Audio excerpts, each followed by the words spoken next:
मुख्यमंत्री फडणवीसांनी शरद पवार आणि उद्धव ठाकरेंना फोन केलेला आहे। उपराष्ट्रपती पदाच्या निवडणुकीसाठी फडणवीसांचा पवार आणि ठाकरेंना फोन।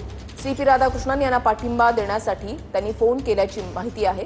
राज्यपाल राधाकृष्णन हे महाराष्ट्रामधील मतदार असल्याने त्यांना पाठिंबा द्यावा अशी विनंती दोघांना सुद्धा फडणवीसांनी केली आहे। विनायक डावरुंग आमचे प्रतिनिधी या संदर्भातली अधिक माहिती देतील। विनायक, आपण जर पाहिलं तर उपराष्ट्रपती पदासाठी एनडीएचे उमेदवार जे आहेत सीपी राधाकृष्ण यांना पाठिंबा कुठेतरी द्यावा ही यासाठी शरद पवार आणि उद्धव ठाकरे यांना दोघांना फोन जो आहे तो राज्याचे मुख्यमंत्री देवेंद्र फडणवीस यांनी केल्याची माहिती जी आहे ती सध्या मिळते।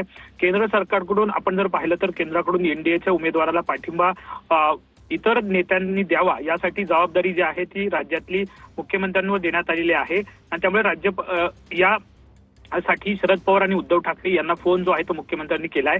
राज्यपाल राधाकृष्णन हे महाराष्ट्रातील मतदार असल्याने त्यांना पाठिंबा द्या अशी विनंती जी आहे ती दोघांना मुख्यमंत्र्यांनी केल्याची माहिती जी आहे ती मिळतेय। ज्या पद्धतीनं आपल्याच राज्यातला जो एक मतदार होते ते आता देशाच्या वरिष्ठ पदावरती जात आहेत, त्यामुळे कुठेतरी त्यांना पाठिंबा द्यावा ही विनंती जी आहे ती मुख्यमंत्र्यांनी फोनद्वारे शरद पवार आणि उद्धव ठाकरे यांना केलेली आहे।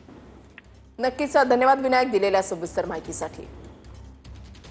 फडणवीसांनी शरद पवार आणि उद्धव ठाकरे यांना फोन केलेला आहे आणि फोन करून सीपी राधाकृष्णन यांना पाठिंबा देण्यासंदर्भात विनंती त्यांच्याकडून करण्यात आलेली आहे।